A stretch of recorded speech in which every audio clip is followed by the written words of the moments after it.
स्वागत है दोस्तों आप सभी का फिर से एक नए वीडियो में। और दोस्तों आज का ये वीडियो स्किप करके जाने की कोशिश आप बिल्कुल भी मत कीजिएगा, ठीक है, बिल्कुल भी मत कीजिएगा। अगर दोस्तों आपको एसे 1 की एग्जाम में अच्छा नंबर लाना है, ठीक है, 40 आउट ऑफ 40 लाना है, आज की इस वीडियो को पूरा अंत तक देख के जाइएगा, ठीक है। क्योंकि दोस्तों आज की इस वीडियो में हम आपके लिए लेकर आ चुके हैं, ठीक है। और एक और जरूरी बात, ठीक है, कल आपका जो एसे 1 का एग्जाम है क्लास 11 और 12 का 4 अक्टूबर को, ठीक है, 4 अक्टूबर को क्लास 11 और 12 दोनों का एग्जाम है एसे 1 का। दोस्तों देखिए सबसे पहले आपको पेपर 1 में देखिए आपको लैंग्वेज पेपर मिलेगा हिंदी का, इंग्लिश का, ठीक है। उसके बाद दोस्तों आपका सेकेंड जो सीटिंग होगा जो पेपर 2 मिलेगा इस प्रकार का, ठीक है। पेपर 2 में दोस्तों यहाँ पर आपको लिखा रहेगा फिजिक्स का, केमिस्ट्री और इकोनॉमिक्स, यानी कि 3 पेपर आपको मिलेगा, ठीक है। तो दोस्तों आज की इस वीडियो में हम लोग देखने वाले हैं, क्या देखने वाले हैं, फिजिक्स का क्लास 11, ठीक है, झारखंड अद्वितीय परिषद एसे 1 एग्जामिनेशन 2024 के लिए फिजिक्स का दोस्तों हम लोग जो एमसीक्यू क्वेश्चंस को देखने वाले हैं। इसलिए दोस्तों आप वीडियो को अंत तक देखिएगा, सभी दोस्तों के साथ इस वीडियो को जरूर शेयर कीजिएगा। अगर चैनल पे दोस्तों पहली बार आए तो सब्सक्राइब करने के साथ साथ बेल नोटिफिकेशन कॉल पे प्रेस कर लीजिएगा। तो चलिए दोस्तों बिना देर के वीडियो को शुरू करते, एक एक प्रश्न को आप अच्छी तरह से जरूर देखिएगा, ठीक है। तो चलिए दोस्तों फाइनली वीडियो को शुरू करते हैं, ठीक है। दोस्तों आपका कल एग्जाम जो होगा सिर्फ और सिर्फ एमसीक्यू क्वेश्चंस होगा उसमें, ठीक है, जिसको आपको उत्तर जो है ओएमआर शीट पर क्या करना होगा, गोल गोल करके देना होगा, ठीक है। और आपको दोस्तों एसे 1 एग्जाम में पास होना बेहद ही जरूरी है, ठीक है, जिसमें दोस्तों 33% आपको लाना होगा, ठीक है, कितना 33%। तो चलिए वीडियो को शुरू करते हैं। सबसे दोस्तों पहला क्वेश्चन आपसे पूछा जा रहा है, क्या पूछा जा रहा है कि the dimension formula of work done is the same of the, ठीक है, डायमेंशन फॉर्मूला ऑफ, यानी कि दोस्तों यहाँ पर हिंदी में हम लोग देखें तो किए गए कार्य का विमीय सूत्र निम्नलिखित में से विमीय सूत्र के समान है। मतलब दोस्तों यहाँ पर डायमेंशन फॉर्मूला वर्क डन का जो है, वर्क डन का जिसको कार्य हम लोग कहते हैं, उसका दोस्तों डायमेंशन फॉर्मूला किसका बराबर होगा, ठीक है, आपसे ये पूछा है। तो दोस्तों देखिए एनर्जी यानी कि ऊर्जा का जो डायमेंशन होता है फॉर्मूला, उसी प्रकार का जो है आपका वर्क डन का डायमेंशन फॉर्मूला होता है, ठीक है। कार्य और दोस्तों एनर्जी यानी कि ऊर्जा का डायमेंशन फॉर्मूला सेम होता है, विमीय सूत्र सेम होता है, तो ऑप्शन नंबर सी हो जाएगा। इसके बाद दोस्तों 2 नंबर प्रश्न हम लोग देखें, the dimension formula of the universal gravitational constant ji is. दोस्तों यहाँ पर कहा जाता है हिंदी में हम लोग देखें तो सार्वत्रिक गुरुत्वीय स्थिरांक जी का विमीय सूत्र क्या होगा, ठीक है। मतलब दोस्तों आपसे पूछा जाता है कि जी का जो आपका जी है या ग्रेविटेशनल फोर्स, ठीक है, ग्रेविटेशनल कॉन्टेस्ट जी, इसका डायमेंशन फॉर्मूला क्या होगा। तो दोस्तों इसको आपको याद रखना होगा कि इसका जो डायमेंशन फॉर्मूला होता है वो होता है दोस्तों एम इनवर्स, ठीक है, एम इनवर्स एल का पावर 3 और टी का -2 पावर, ठीक है। यानी हम लोग कहा है तो दोस्तों यहाँ पर जो पहला ऑप्शन है इसका जो करेक्ट आंसर हो जाएगा, ठीक है। चलिए इसके बाद देखा जाए दोस्तों यहाँ पर पहला ऑप्शन आपका करेक्ट आंसर होगा, ठीक है। Next question 3 number, Which of the following is not the same, not the name of the physical quantity, यानी कि निम्नलिखित में से कौन सा भौतिक राशि का नाम नहीं है। तो दोस्तों भौतिक राशि का नाम कौन नहीं है इनमें से, ठीक है। देखिए यहाँ पर हम लोग देखे जाए तो डेंसिटी है, एनर्जी, ठीक है, इंपल्स और किलोग्राम है। हिंदी में देखा जाए तो दोस्तों किलोग्राम, घनत्व, ऊर्जा और आपका क्या है तो आवेग और किलोग्राम, ठीक है। तो यहाँ पर भौतिक राशि दोस्तों आपका किलोग्राम नहीं है, ठीक है, बाकी सब आपका घनत्व, ऊर्जा, आवेग यानी इंपल्स, डेंसिटी, एनर्जी, ठीक है, सब होगा, लेकिन किलोग्राम नहीं है। तो ऑप्शन नंबर ए इसका हो जाएगा करेक्ट आंसर, ठीक है।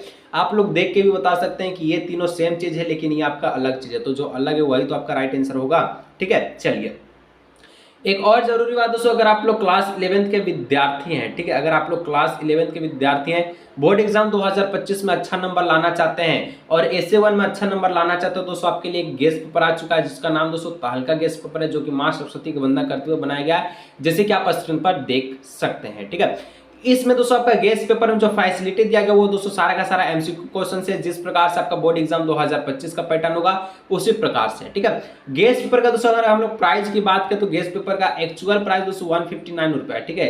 लेकिन अभी आप लोग एसे 1 एग्जाम से पहले इसको लेते हैं तो दोस्तों यही पेपर आपको जो 79 रुपए में मिल जाएगा, सिर्फ और सिर्फ 79 में, ठीक है। तो दोस्तों गेस्ट पेपर लेने के लिए इस नंबर पर आप लोगों को व्हाट्सअप करना है। व्हाट्सअप करने के बाद दोस्तों मैं क्यूआर कोड दूंगा, उस क्यूआर कोड पे आपको क्या करना है, पेमेंट करना है, जो कि आपको ऑनलाइन करना होगा, पेटीएम से, गूगल पे, फोन पे, किसी प्रकार से, ठीक है।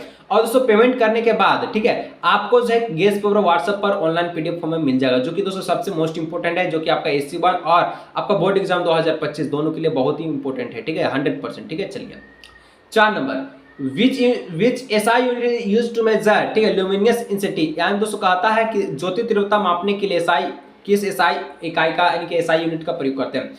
तो ज्योति तीव्रता को मापने के लिए, ज्योति तीव्रता को हम लोग क्या कहते हैं, तो हम लोग कहते हैं ल्यूमिनस इंटेंसिटी, ठीक है। इसको मापने के लिए दोस्तों किसका प्रयोग करेंगे हम लोग, किसका, एसआई यूनिट का। तो दोस्तों ऑप्शन नंबर ए हो जाएगा केंडला का, ठीक है। ऑप्शन नंबर ए हो जाएगा केंडला, ऑप्शन नंबर ए, ठीक है, केंडला, केंडला, ऑप्शन नंबर ए केंडला, ठीक है। 5 number, if an object move, ठीक, if an object move with constant speed in a circular path, what can we say about is velocity. मतलब यहाँ पर आप लोग से कहा जाता है कि यदि कोई वृत्ताकार, यानी कि अगर कोई वस्तु है जो वृत्ताकार पथ पर एक समान गति कर रहा है, ठीक है, वृत्ताकार पथ पर क्या कर रहा है, कोई वस्तु है मान के चलिए, ठीक है, जो कि एक समान गति कर रहा है, ठीक है।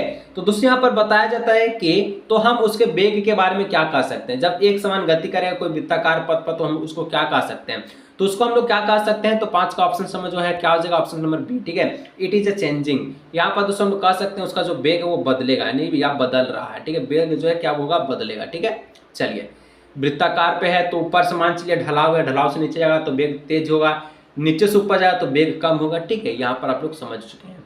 6 number, which of the flowing, ठीक है, क्वांटिटी इज अ वेक्टर। दोस्तों कहा जाता है कि निम्नलिखित में से कौन सी मात्रा एक सदिश राशि है। सदिश राशि दोस्तों यहाँ पर कौन है, वेक्टर क्वांटिटी कौन हो जाएगा, ठीक है। तो 6 का दोस्तों यहाँ पर आप लोग देखें, स्पीड है, डिस्टेंस और टाइम, ये दोस्तों आपका वेक्टर क्वांटिटी नहीं है, बल्कि आपका वेलोसिटी, यानी ऑप्शन नंबर सी का हो जाएगा करेक्ट आंसर, ठीक है। आगे बढ़ते हैं 7 नंबर कि which equation of the motion can be use to find the final velocity, ठीक है, व्हेन इनिशियल, ठीक है, velocity, displacement and the acceleration are known. दोस्तों यहाँ पर कहा जाता है आप सभी से प्रारंभिक वेग, विस्थापन और त्वरण ज्ञात होने पर अंतिम वेग ज्ञात करने के लिए गति के लिए समीकरण का उपयोग किया जाता है। तो अंतिम वेग को दोस्तों आप किस प्रकार से ज्ञात कर सकते हैं, तो v square is equal to u square इसको प्लस, ठीक है, 2as, ठीक है, यहाँ पर आप लोग देख सकते हैं। तो दोस्तों ये क्लास 9 का चीज है, तो यहाँ पर ऑप्शन नंबर डी इसका हो जाएगा करेक्ट आंसर, ठीक है, ऑप्शन दोनों का सेम है, ठीक है। इसके बाद देखा जाए 8 नंबर कि if two vector are is equal magnitude and the opposite in direction there is आपका रिजल्टेंट इन। मतलब दोस्तों कहता है यदि कोई सदिश जो है परिमाण में समान और दिशा में विपरीत हो तो उनका परिणाम होगा। देखिए, परिमाण और परिणाम दोनों दोस्तों अंतर है, यानी कि दोनों में वर्ड में डिफरेंसेस है और इसका मतलब भी अलग बनता है। मान चलिए कोई दो गो वेक्टर है जिसमें दोस्तों आपका जिसका परिमाण जो है समान है लेकिन दिशा जो है अलग अलग है, तो उसका परिणाम क्या होगा, तो दोस्तों इसका जो परिणाम होगा वो आपका शून्य हो जाएगा। क्या हो जाएगा, शून्य हो जाएगा, शून्य मतलब 0 हो जाएगा, ऑप्शन नंबर सी हो जाएगा, ठीक है, 0, ठीक है। आगे हम लोग बढ़ते हैं नेक्स्ट क्वेश्चन नंबर 9 नंबर की ओर। कहता है कि the scalar product of a two vector is also known as, यानी कि दो सदिशों के अदिश गुणनफल को डैश के रूप में कहते हैं। दो सदिश के अदिश गुणनफल को हम लोग बिंदु गुणनफल कहते हैं, यानी हम लोग कहें तो 9 का ऑप्शन नंबर बी हो जाएगा डॉट प्रोडक्ट। दो स्केलर प्रोडक्ट का जो हम लोग क्या कहते हैं, डॉट प्रोडक्ट के नाम से जानते हैं, ऑप्शन नंबर बी, ठीक है। इसके बाद देखा जाए तो 10 number, in projectile motion the horizontal component of the velocity remains, ठीक है। कहता प्रक्षेप गति में वेग का क्षैतिज घटक रहता है। प्रक्षेप गति में वेग का क्षैतिज घटक किस प्रकार से रहता है, तो दोस्तों यहाँ पर ऑप्शन नंबर ए हो जाएगा कांस्टेंट होगा, यानी कि स्थिर रहेगा, ठीक है, नहीं बदलेगा, नियत रहेगा, ठीक है, ऑप्शन नंबर ए हो जाएगा, ठीक है। इसके बाद देखा जाए दोस्तों 11 नंबर कहता है कि a ball of the mass m strike at the ridge, ठीक है, ball with velocity u and the reverse with the same speed the impulse impact, ठीक है, impacted to the ball by ball is, ठीक है। कहा जाता है दोस्तों कि m द्रव्यमान की एक गेंद u वेक्टर से, ठीक है, u वेक्टर वेग से दोस्तों एक कठोर दीवार से टकराती है और उसी गति से पलट जाती है, तो दीवार, ठीक है, द्वारा गेंद को लिया गया यानी कि दिया गया आवेग क्या होगा, तो दोस्तों यहाँ पर जो आवेग जो इसका बनेगा वो बन जाएगा दोस्तों, क्या बनेगा, तो 2m, ठीक है, u वेक्टर का, 2mu वेक्टर का, ठीक है, ऑप्शन नंबर ए हो जाएगा, ठीक है। दोस्तों इतना इंपॉर्टेंट वीडियो लाए हैं, आप लोग चैनल को सब्सक्राइब नहीं किया तो चैनल को सब्सक्राइब जरूर से कर लीजिएगा, ठीक है। और दोस्तों वीडियो को लाइक नहीं करते तो वीडियो को एक लाइक भी कर लिया कीजिए, ठीक है। ये सब तो फ्री का चीज़ आप लोग जरूर कीजिए, और गेस्ट पर भले पैसा का चीज़ है, ठीक है, वो आपके मन के अनुसार अगर आपको चाहिए तो भले आप लोग कमेंट करके यानी कि व्हाट्सअप करके ले सकते हैं, ठीक है, इसमें कोई ज़बरदस्ती की बात नहीं है, ठीक है।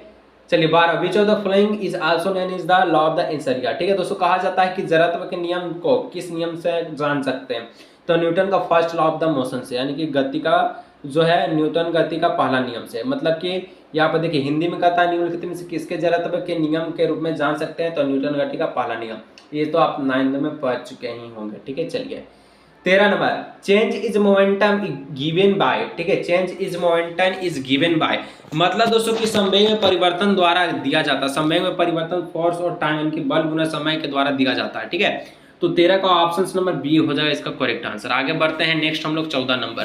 तो दोस्तों 14 नंबर का क्वेश्चन आपसे कहता है एक कोर ऑफ मास, ठीक है, कोर का जो द्रव्यमान है 10 केजी है, ठीक है, 10 ग्राम है, इज फ्लोटिंग ऑन वाटर, ठीक है, यानी कि पानी पर तैर रहा है, यानी कि 10 ग्राम है तो पानी पर अवश्य ही तैरेगा। The net force acting on the cork is, मतलब दोस्तों कहता है कि 10 ग्राम द्रव्यमान का एक कोर पानी पर तैर रहा है, कोर पर कार्य करने वाला शुद्ध बल क्या होगा। तब दोस्तों उस पर जो बल कार्यरत करेगा उसका जो है वो दोस्तों 0 न्यूटन का बल होगा, यानी ऑप्शन नंबर डी, ठीक है, ना ऊपर का ना नीचे का, वो सिंपल आपका तैरते रहेगा। इसके बाद एनर्जी इज है, एनर्जी क्या दोस्तों, ऊर्जा क्या, तो ऊर्जा आपका क्या होता है, तो ऊर्जा एक प्रकार का क्या होता है, capacity of the doing work, कार्य करने की क्षमता को हम लोग ऊर्जा कहते हैं, यानी कि शक्ति कहते हैं, ऊर्जा सॉरी, ठीक है, शक्ति बोले, कार्य करने की क्षमता को हम लोग ऊर्जा कहते हैं, ठीक है। चलिए इसका बाद देखा जाए 16 नंबर, एरिया अंडर फोर्स, ठीक है, डिस्प्लेसमेंट कर्व आपका रिप्रेजेंट, दोस्तों कहा जाता है बल विस्थापन वक्र का क्षेत्रफल दर्शाता है, वक्र विस्थापन वक्र का क्षेत्रफल क्या दर्शाता है, ये वर्कडन को दर्शाता है, वर्कडन बोले तो कार्य को दर्शाता है, किया गया कार्य को, ठीक है, ऑप्शन नंबर डी, वर्क माने किया गया कार्य, ठीक है, वर्कडन, ठीक है, डन माने किया। इसके बाद 17 नंबर देखते हैं, कहता है कि इन परफेक्टली, ठीक है, इन इलास्टिक कॉलिजन, मतलब दोस्तों यहाँ कहता है, आप लोग देखें हिंदी में, ठीक है, तो पूर्णता अप्रत्यस्था टक्कर में क्या होता है, तो दोस्तों यहाँ पर क्या होता है, ठीक है, क्वेश्चन नंबर 17। तो 17 का जो आंसर ऑप्शन नंबर ए हो जाएगा, only momentum is the converge, ठीक है, यानी कहता है कि केवल जो है संवेग संरक्षित होता है, ठीक है, ऑप्शन नंबर ए, ठीक है। चलिए इसके बाद देखा जाए 18 नंबर, कहता है इफ एन, ठीक है, इफ एन एथलीट डज 500, ठीक है, joules of the work in 4 second, what is the power output, यदि दोस्तों कोई एथलीट, ठीक है, एथलीट 4 सेकेंड में 500 जूल कार्य करता है, यानी कि काम करता है, तो शक्ति क्या होगी, तो शक्ति दोस्तों आप लोग निकाल ही सकते हैं, ठीक है, कितना इसका जो है शक्ति आपका हो जाएगा, ठीक है। तो इसका अगर भाग दे दीजिएगा आराम से निकल जाएगा, आपका क्या हो जाएगा, तो भाग दीजिएगा आराम से निकलेगा 125, ठीक है, 500 है, ठीक है, 500 को 4 से भाग दीजिए तो कितना होगा, 4 4, ठीक है, फिर 4 2 का 8 और यहाँ पर बचेगा 2 5, यानी कि 5 के 20, 125, ठीक है, 125 से बांटो आ जाएगा इसका करेक्ट आंसर, ठीक है। शक्ति इक्वल टू क्या हो जाएगा आपका, जूल और बटे में सेकंड हो जाएगा, ठीक है। चलिए आगे बढ़ते हैं next 19 number, the product of the moment of inertia and angular moment angular velocity is called, कहता है दोस्तों कि जड़त्व आघूर्ण और कोणीय संवेग का गुणनफल कहलाता है, जड़त्व आघूर्ण और कोणीय संवेग का गुणनफल क्या कहलाता है, तो कोणीय संवेग ही कहलाएगा, यानी ऑप्शन नंबर डी, ठीक है। 20 number, what is the unit of the radius of the, ठीक है, क्या होता है, जाइरेशन, यानी कि परिभ्रमण त्रिज्या का मात्रक है, परिभ्रमण त्रिज्या का जो मात्रक होता है उसको हम लोग कहते हैं एम कहते हैं, मीटर कहते हैं, ठीक है, यानी ऑप्शन नंबर सी हो जाएगा इसका करेक्ट आंसर, ठीक है। चलिए इसके बाद देखा जाए 21 नंबर कि रोटेशनल, ठीक है, kinetic energy is equal to घूर्णन गति बराबर होता है, घूर्णन गति दोस्तों किसका बराबर होगा, तो घूर्णन जो गति होगा वो दोस्तों आपका जो बराबर होता है, ठीक है, 1/2, ठीक है, आई, ठीक है, ओमेगा स्क्वायर, यानी ऑप्शन नंबर डी इसका हो जाएगा करेक्ट आंसर, ठीक है, आई मतलब धारा, ठीक है। चलिए ऑप्शन नंबर डी। आगे बढ़ते हैं 22, what is the moment of the inertia of the solid cylinder of a mass, ठीक है, M and the radius R about is own axis, दोस्तों यहाँ पर हम लोग देखा जाए तो ये कहा जाता है कि द्रव्यमान m और त्रिज्या r के एक ठोस बेलन का उसके अक्ष के परिता, ठीक है, जड़त्व आघूर्णन क्या होगा, तो दोस्तों इसका जो जड़त्व आघूर्णन जो हो जाएगा वो आपका 3/2 mr स्क्वायर के बराबर हो जाएगा, यानी ऑप्शन नंबर इसका जो 3 इसका सी इसका हो जाएगा करेक्ट आंसर, ठीक है। इसका देखा जाए 23 number, which law describe the orbit of the planets, ठीक है, अराउंड द सन, यहाँ दोस्तों कहा जाता है, क्या कहा जाता है कि कौन सा नियम सूर्य के चारों ओर ग्रहों के चक्कर का वर्णन करता है, ठीक है। तो दोस्तों 23 का जो करेक्ट आंसर हो जाएगा वो ऑप्शन नंबर सी हो जाएगा, ठीक है, 23 का option number C Kepler law, ठीक है, 23 का ऑप्शन नंबर सी हो जाएगा केपलर लॉ, ठीक है। और ये कीमत था 22, तो 22 का ऑप्शन नंबर क्या हो जाएगा, बी हो जाएगा, ठीक है, हाफ mr स्क्वायर, गलत से बोला गया, ठीक है, हाफ mr स्क्वायर सुधार लीजिएगा, ठीक है। इसके बाद केपलर का नियम हम लोग देख लिए। इसके बाद 24 नंबर, ठीक है, कि where will it be profitable to purchase, ठीक है, on kilogram of the sugar, यानी कि 1 किलोग्राम अगर आप चीनी खरीदेंगे तो कहाँ से लाभ आपको मिलेगा, तो दोस्तों ये भूमध्य रेखा से आपको लाभ मिलेगा, यानी कि इक्वेटर से, ठीक है। ना पोल से, ना आपका 45 डिग्री लैटिट्यूड से, ना आपका 40 डिग्री लैटिट्यूड से मिलेगा, तो भूमध्य रेखा से। तो भूमध्य रेखा जाइए, 1 किलो चीनी खरीदिए, ज़्यादा आपको मिलेगा, ठीक है। कौन जा रहा है, ठीक है, चीनी खरीदने। 25 number, gravitational force is the dash force, यानी कि ग्रेविटेशनल फोर्स को किस नाम से जान सकते हैं। ग्रेविटेशनल फोर्स एक बल है, किस प्रकार का बल है, तो दोस्तों ये आपका एक प्रकार का लंबी दूरी का बल है, ऑप्शन नंबर बी हो जाएगा, लार्ज दूरी, ठीक है, लार्ज यानी लॉन्ग रेंज का है, ऑप्शन नंबर बी, ठीक है। 26, the restoring force per unit area is known as, प्रति इकाई, ठीक है, क्षेत्रफल पर प्रत्यपन बल को किस रूप से जाना जा सकता है।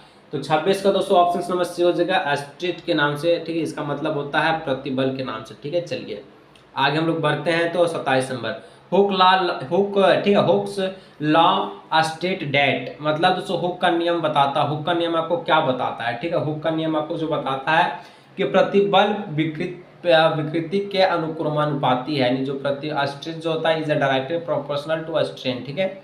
चलिए इसके बाद हम लोग देखा जाए 28, लिक्विड प्रेशर डिपेंड अपॉन, मतलब दोस्तों कहा जाता है कि तरल दाब निर्भर करता है, तो तरल दाब निर्भर किस पे करेगा, तरल स्तंभ की ऊंचाई पर, ऑप्शन नंबर सी हो जाए, तरल स्तंभ की ऊंचाई पर, highest of the liquid column पर, ठीक है। इसके बाद देखा जाए 29 number, the unit of the surface tension is same as the date of, ठीक है। कहता है दोस्तों, क्या कहता है कि पृथ्वी तनाव की इकाई डैश के समान होती है, तो पृथ्वी तनाव की इकाई किसके समान होती है, तो प्रति इकाई क्षेत्रफल की सतह से, ऑप्शन नंबर डी हो जाएगा, सरफेस एनर्जी पर यूनिट एरिया से, ठीक है। इसके बाद हम लोग 30 नंबर क्वेश्चन को देखें, तो कहता है, फिर से एक बार हम आपको बोलने का प्रयास करेंगे कि अगर आप लोग को 12 बोल रहे, ठीक है, 11th का, ठीक है, साइंस का गेस्ट पेपर चाहिए, जो कि दोस्तों तहलका गेस्ट पेपर है, माँ सरस्वती का वंदना करते हुए बनाया गया है, ठीक है। तो दोस्तों आपको जो गेस्ट पेपर लेने के लिए कितना रुपया लगेगा, मात्र दोस्तों आपको अभी फिलहाल में, ठीक है, AC1 एग्जाम से पहले लेते हैं, तो आपको दोस्तों फिलहाल में जो गेस्ट पेपर लगेगा उसका प्राइस वो 79, ठीक है। अगर यही आप लोग लेट करेंगे तो 1 से 159, यानी कि आपका 50% बढ़ जाएगा। तो दोस्तों लेना है तो इस नंबर पर आप लोग जरूर से जरूर व्हाट्सअप जरूर कीजिएगा, ठीक है। चलिए आगे 30, in which substance does conduction mode of the heat transfer, ठीक है, हीट ट्रांसफर लेक आपका टेक प्लेस इज, किसी पदार्थ में ऊष्मा स्थानांतरण चालन विधि से होती है। तो दोस्तों ये आपका होता है आपका सॉलिड से, लिक्विड से और गैस से, यानी ऑप्शन नंबर डी हो जाएगा ऑल ऑफ दिस, ठीक है, सभी प्रकार से, ठीक है, ऑल ऑफ दिस, ठीक है। तो दोस्तों ये रहा आप लोगों के लिए 30 MCQ क्वेश्चंस, जो कि बहुत ही मोस्ट इंपोर्टेंट MCQ क्वेश्चंस था, ठीक है। अगर कोई दिक्कत परेशानी की बात है तो नीचे कमेंट कीजिएगा। मिलते हैं दोस्तों इस तरह और भी नए वीडियो।